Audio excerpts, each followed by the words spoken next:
Hindi ko ine-expect na ganito kalaki ang pagbubuntis ni Cookie habang unti-unti ay nagbibigay na siya ng signs na malapit na talaga siyang manganak. Eto nga at nag-uumpisa na siyang umiyak. Ay, sus. Nanganak na ikaw?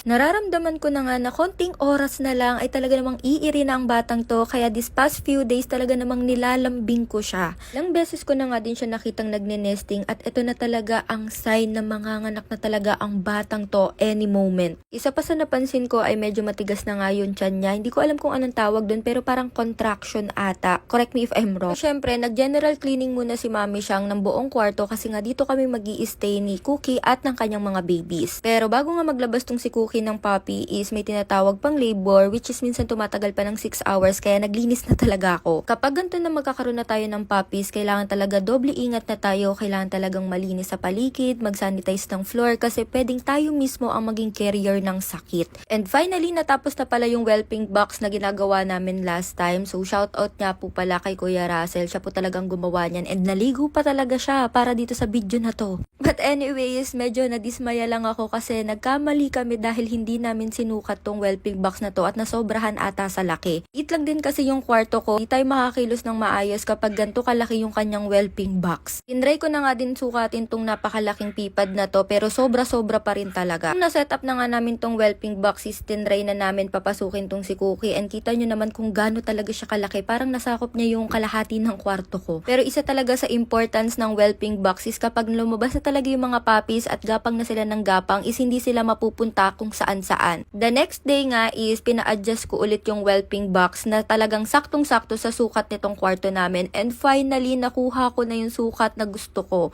Hindi siya ganun kalaki, hindi din siya ganun kaliit, as in saktong-sakto lang talaga, kasya pa rin naman ako sa loob. Nasikaso ko na din pala yung ibang mga kailangan ni Cookie sa panganganak niya, especially tong lamp or yung ilaw na magsisilbing warm dun sa mga magiging puppies niya. Hindi din kasi talaga uubra, napapatayin namin yung aircon kapag lumabas na yung mga puppies kasi nakatutok po sa amin yung araw kapag tanghaling tapat, as in kawawa naman po si Cookie. 25 watts na ilaw lang din pala yung ginamit ko sa kanya na kulay dilaw kasi kapag 50 watts na sobrang init niya na talaga. As in sa 25 watts, isaktong-sakto lang talaga yung warm na maibibigay niya sa mga puppies. Ito din pala yung ibang list na kailangan ni Cookie. Syempre hindi mawawala dyan ang nasal aspirator which is pang sip-sip ng mga liquid or excess liquid na pumasok sa katawan ng mga puppies. Hindi din pala ako nitong mga puppy collars para if ever na pure white lahat ng puppies na lumabas kay Cookie is ma-identify natin yung panganay hanggang sa bunso. Syempre hindi din mawawala dyan yung mga gloves, mga wipes which is very important kasi madugong labanan to. Quick room tour pala, dito kami mag-i-stay. Ito po yung aking kwarto. Ito po yung pinagawa ko last year. Sabi ko naman sa inyo, sobrang liit lang talaga ng kwartong to, kaya sobrang konti lang din talaga ng gamit na nilalagay ko dito.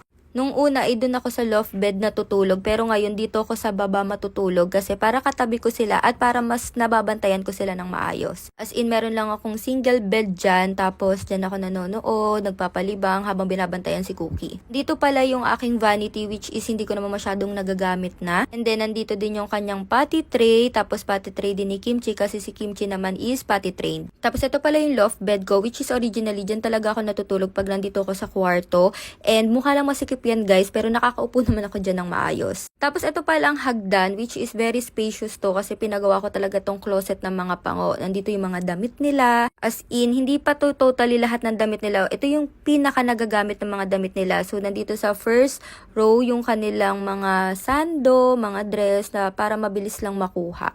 Tapos dito naman sa malaki, which is yun yung parang mga costume nila, yung mga makakapal na mga damit. So pinagsama-sama ko dyan para if ever na kailangan nila is mabilis lang din namin madadampot. And dito naman nakalagay yung kanilang mga pang-alis, as in yung mga panglakad nila para mabilis lang din makuha. Anyways, finally, nagawa na natin tong whelping box. Inaantay na lang talaga natin ang puppy ni Cookie. I'm so excited pero wag kayong mag-alala guys. For sure, bukas is may update na ako sa kanyang mga puppies. So please pray for Cookie po na maging safe po ang kanyang delivery at mailabas niya ng maayos lahat ng puppies na healthy. So yun lang, abangan niyo ang susunod kong update. Bye-bye!